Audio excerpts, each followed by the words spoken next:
आज की कहानी पति का प्रेम।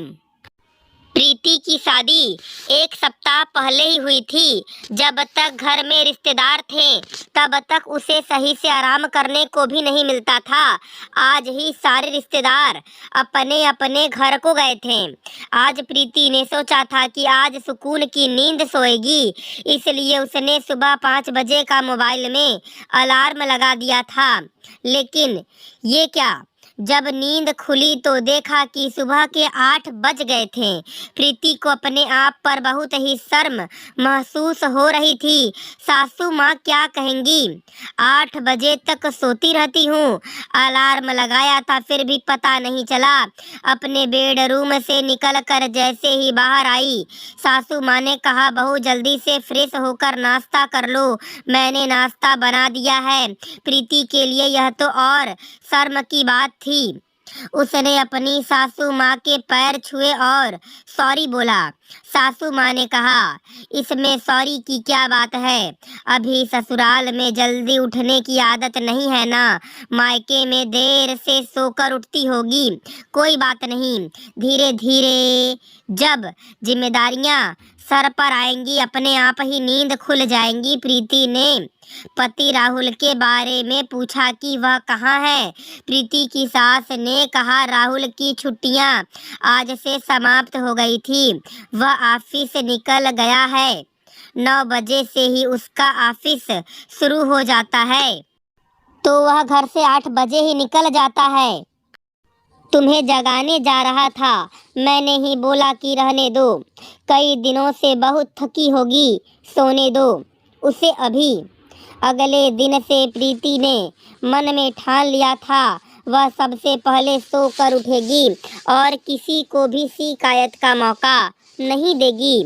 फिर क्या था, धीरे धीरे प्रीति ने इस घर के संस्कारी बहू का जिम्मा ले ही लिया था। सारे रिश्तेदारों और परिचितों में प्रीति का नाम हो गया था। सब यही कहते थे कि बहू हो तो प्रीति जैसी, वरना न हो। घर में सब कुछ तो अच्छा चल रहा था, लेकिन प्रीति के जीवन में एक सूनापन आ गया था।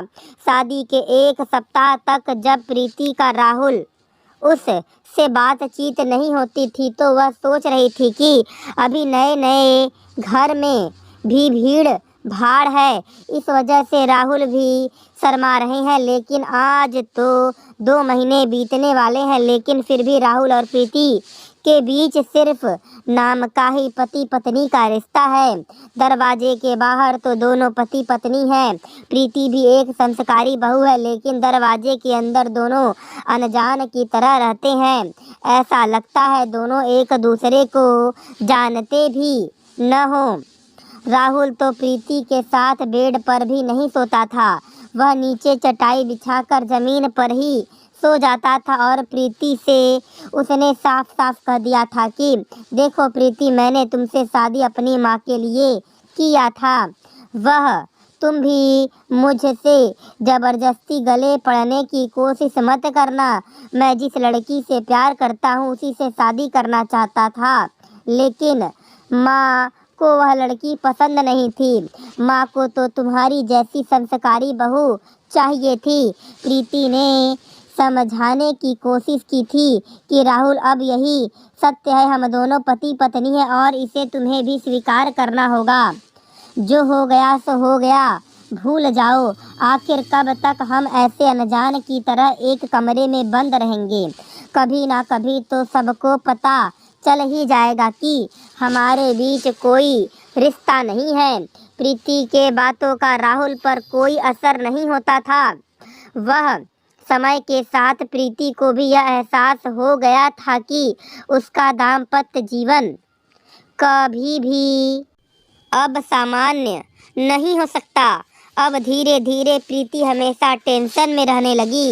इस टेंशन का आलम यह रहने लगा कि इसका प्रभाव उसके घरेलू कामकाज पर भी पड़ने लगा। कई बार तो दूध उबल कर गिरने लगता था और उसका ध्यान नहीं जाता था। कभी चाय में चीनी ज़्यादा डाल देती थी तो कभी सब्जी में नमक डाल देती थी, भूल जाती थी। प्रीति की सास को भी यह एहसास हो गया था। प्रीति जरूर कोई ना कोई बात से परेशान है। कहीं नहीं तो पहले कितना खुश रहती थी, सबसे हंस कर बात करती थी। अब किसी से फ़ोन पर भी ज़्यादा बात नहीं करती, मुझसे भी कुछ कम बात करती है। कुछ दिन भर अपने कमरे में पड़ी रहती है। कोई तो बात ज़रूर है जो अंदर ही अंदर प्रीति को खाए जा रही है।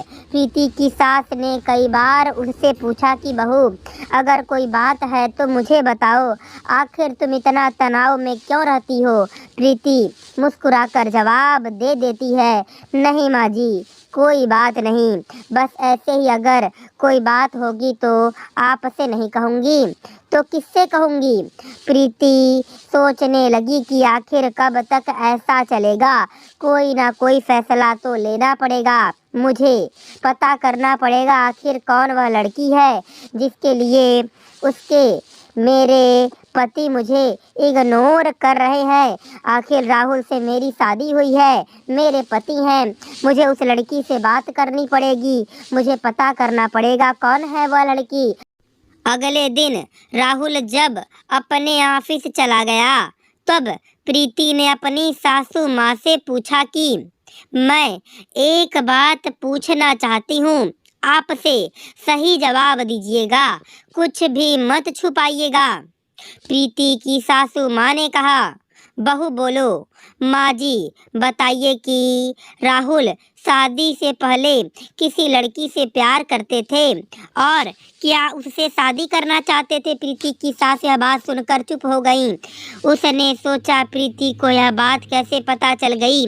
मैंने तो किसी से बताया ही नहीं। प्रीति ने कहा कि मैंने आपसे पहले ही कहा है, जो मैं पूछूंगी उसका सही सही जवाब देना, कुछ भी मत छुपाना, क्योंकि अब मैं और बर्दाश्त नहीं कर सकती। राहुल से मेरी शादी हुई है, मेरे हिस्से का प्यार मुझे चाहिए। मैं अपना प्यार किसी और को नहीं दे सकती। मैं उस लड़की से मिलना चाहती हूँ। सासू माँ ने कहा, हाँ प्यार करता था, लेकिन वह लड़की मुझे पसंद नहीं थी। मैंने उसको खुद एक बार ड्रिंक करते हुए देखा था और ऐसी लड़की को मैं अपने घर की बहू कभी नहीं बना सकती थी। प्रीति ने पूछा, उस लड़की का नाम क्या है? शायद रश्मि नाम है उसका। रात को राहुल जब सो गया, प्रीति ने उसके फ़ोन से रश्मि का नंबर निकाल लिया था और अगले दिन सुबह उसने रश्मि को फ़ोन किया और बोली, रश्मि मैं तुमसे मिलना चाहती हूँ। रश्मि ने पूछा, आप कौन हो? प्रीति ने कहा, मिलने के बाद पता चल जाएगा। शाम को तुम मुझे बंगाली मार्केट के काफ़ी हाउस में मिलो। शाम होते ही प्रीति काफ़ी हाउस में रश्मि का इंतज़ार कर रही थी। कुछ देर बाद रश्मि ने पहुंचकर प्रीति को फ़ोन किया, आप कहाँ हो? मैं काफ़ी हाउस में आ गई हूँ। प्रीति ने बोला, सामने देखो बैठी हुई हूँ। रश्मि ने प्रीति से हाथ मिलाया और बैठ गई। रश्मि ने सबसे पहले पूछा, आप कौन हो और आप मुझसे क्यों मिलना चाहती थी? प्रीति ने बोला, मैं राहुल की पत्नी हूँ और तुमसे मिलने की वजह यह है कि तुम्हारी वजह से राहुल मुझे शादी के 6 महीने बाद भी अपना नहीं सकता। वह अभी भी तुमसे ही प्यार करता है। रश्मि ने कहा, मुझे तो पता ही नहीं था कि तुम दोनों के बीच कुछ भी ठीक नहीं है। जब भी मैं राहुल से पूछती हूँ वह तो कहता है कि हमारा रिश्ता बिल्कुल नॉर्मल है। प्रीति तुम चिंता मत करो, अगले सप्ताह ही मेरी सगाई है। मैंने राहुल को तो नहीं बताया, लेकिन उस दिन के बाद से उसका यह भ्रम भी टूट जाएगा कि उसकी मेरे से कभी शादी भी हो सकती है। फिर उस दिन के बाद से राहुल हमेशा के लिए तुम्हारा हो जाएगा। प्रीति ने कहा, जब तुम्हारी शादी तय हो गई तो तुमने राहुल को बताया क्यों नहीं? रश्मि ने कहा कि मैंने किसी को नहीं बताया कि मेरी शादी तय हो गई है। मैं यह सरप्राइज रखना चाहती हूँ। एक दिन पहले ही सबको फ़ोन करके बताऊंगी। रश्मि ने प्रीति को सॉरी कहा। सॉरी प्रीति, मुझे माफ़ कर दो कि मेरी वजह से तुम्हारी और राहुल की ज़िंदगी उलझ गई है। मुझे पता होता तो मैं कब का राहुल को मना कर देती कि वह मुझे भूल जाए, क्योंकि शादी विवाह ईश्वर की मर्जी से होती है। हाँ, यह सही बात है, हम दोनों एक दूसरे से बहुत प्यार करते थे और शादी भी करना चाहते थे, लेकिन मैं कभी भी अपने घर वाले या राहुल के घर वालों के विरुद्ध जाकर शादी करने के लिए तैयार नहीं थी। मैंने सोचा जब भी शादी होगी अपने घर वालों और राहुल के घर वालों की मर्जी से होगी।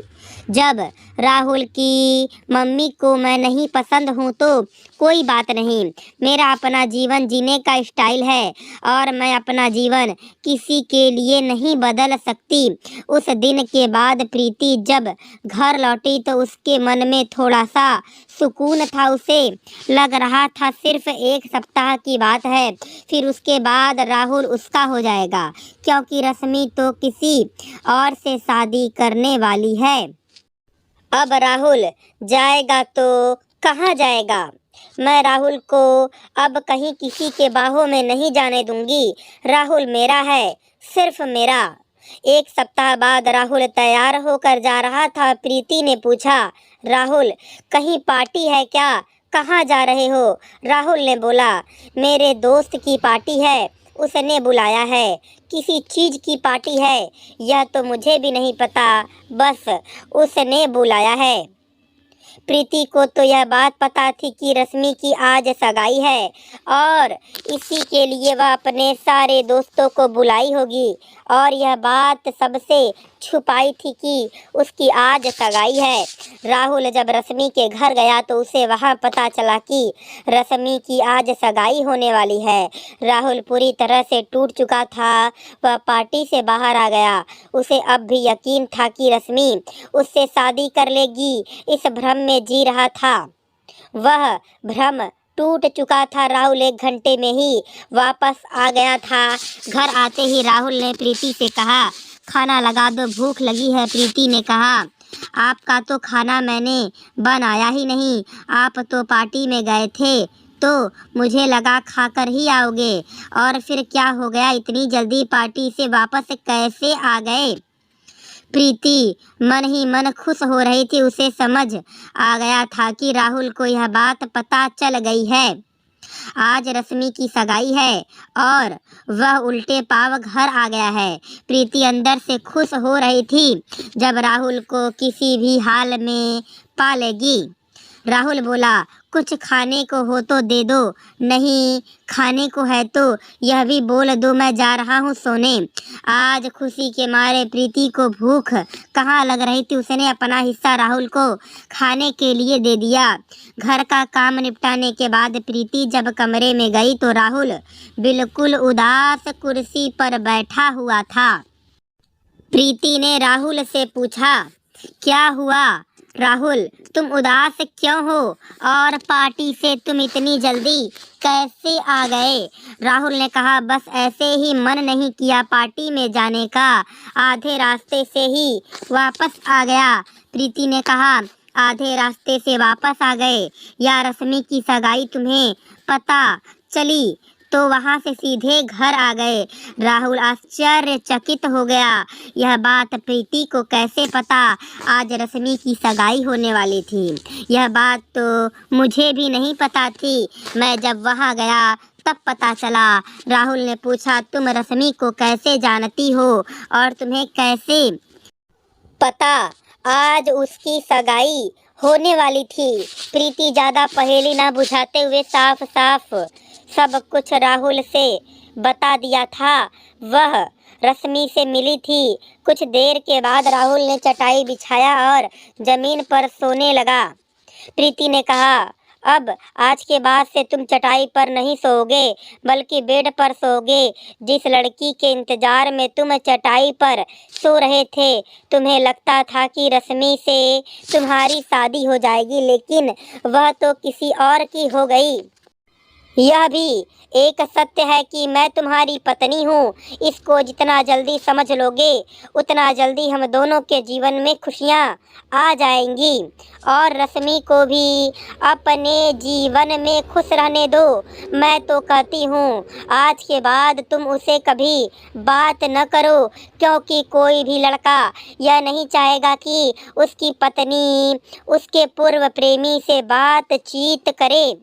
राहुल यह बात समझ गया था और उस दिन के बाद से धीरे धीरे राहुल और प्रीति में दोस्ती हो गई और यह दोस्ती कब प्यार में बदल गई उन दोनों को भी पता नहीं चला। प्रीति का इंतज़ार अब ख़त्म हो चुका था। उसके इंतज़ार का फल बहुत मीठा था। राहुल अब प्रीति से बहुत प्यार करने लगा था। दोस्तों, मैं उम्मीद करता हूँ कि आपको यह कहानी पसंद आई होगी। फिर मिलेंगे आपसे अगली कहानी में।